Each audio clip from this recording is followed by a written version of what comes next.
Assalamualaikum warahmatullahi wabarakatuh. My name is Riska, ENT resident from 6th ORL University, Banda Aceh. I would like to present my case report about management of stage 2 sinonasal carcinoma T2N0M0 with transnasal endoscopic resection and radiotherapy.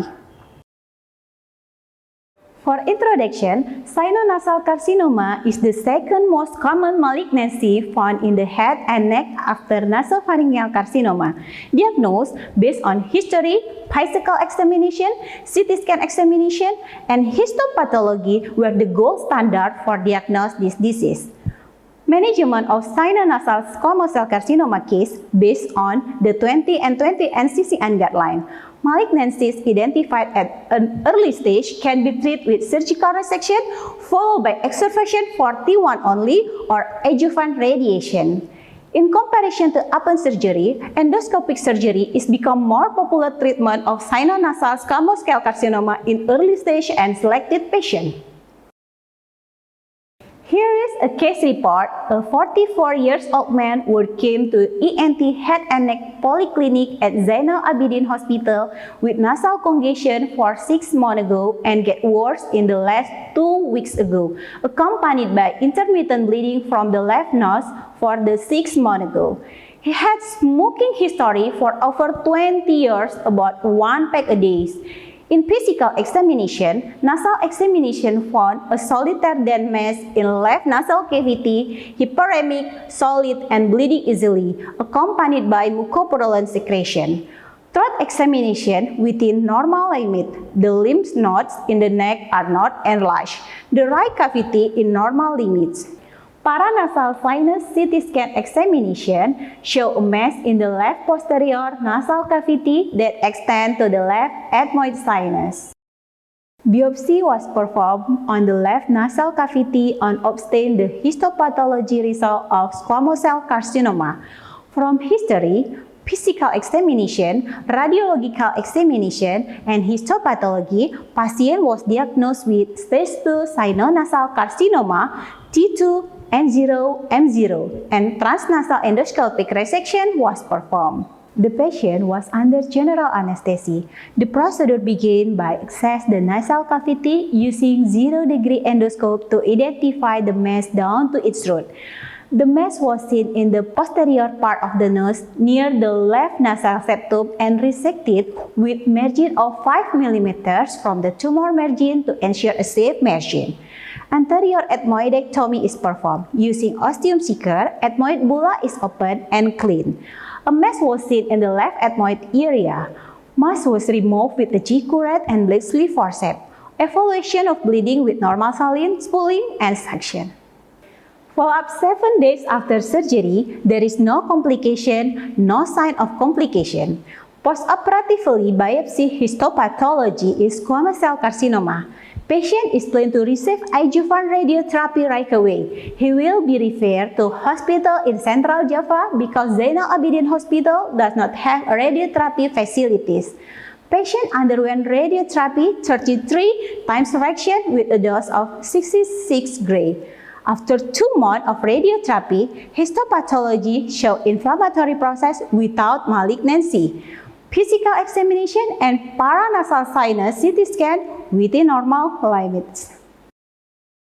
For the evidence-based case report, we do the literature searching with keyword first, sinonasal carcinoma, second, endoscopic transnasal resection, and third, squamous cell carcinoma. Based on inclusion criteria, there were 2 journals which were relevant with this case reports such as Nakamura et al. And Figueroa et al. Inclusion criteria is first, patient with T1 until 2 disease, nasal cavity or ethmoid tumors, and some T3 disease without bones destruction.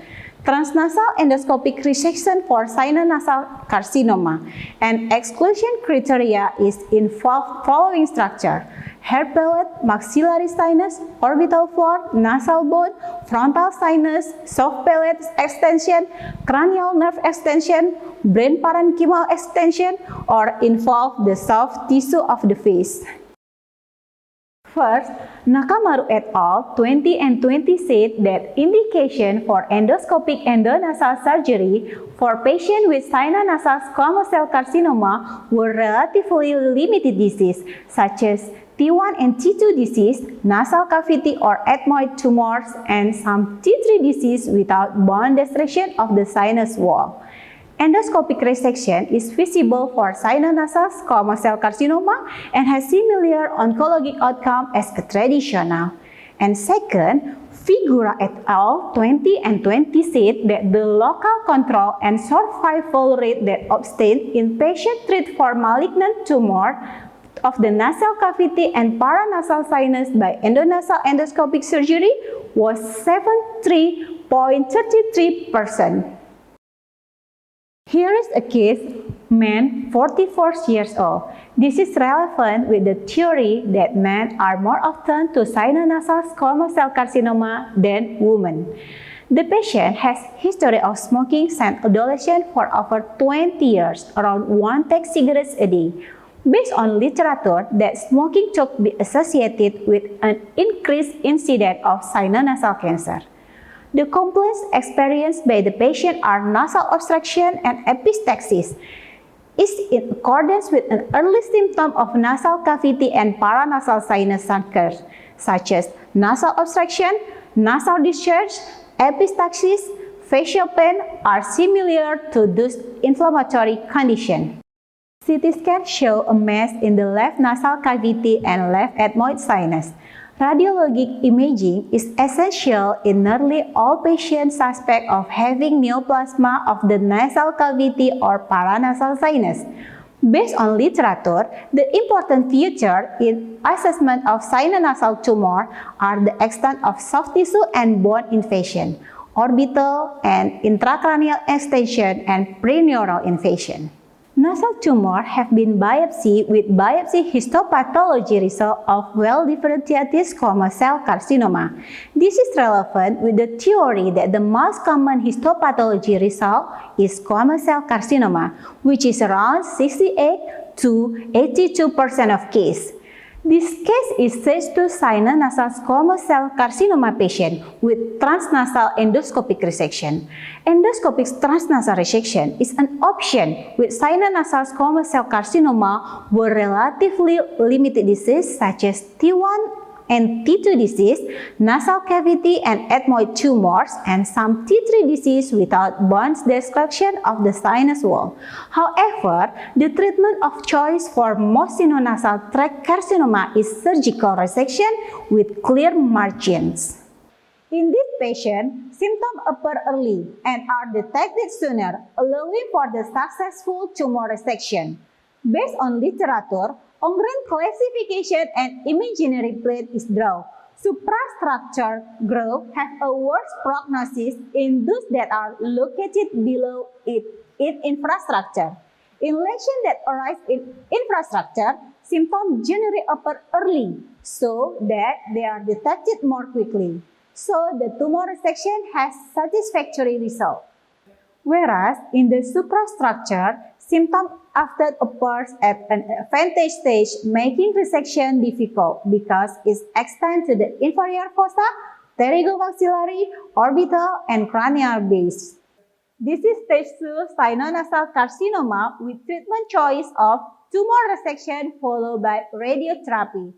Treatment for sinonasal carcinoma depends on the stage, the location of the tumor, proximity to the important structure, and somewhat based on the tumor type.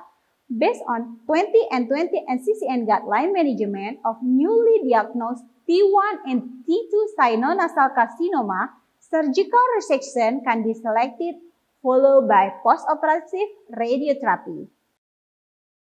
A case of limited stage 2 sinonasal squamous cell carcinoma with transnasal endoscopic resection surgery followed by radiotherapy show a good result and need to be followed until the next 5 years. Thank you.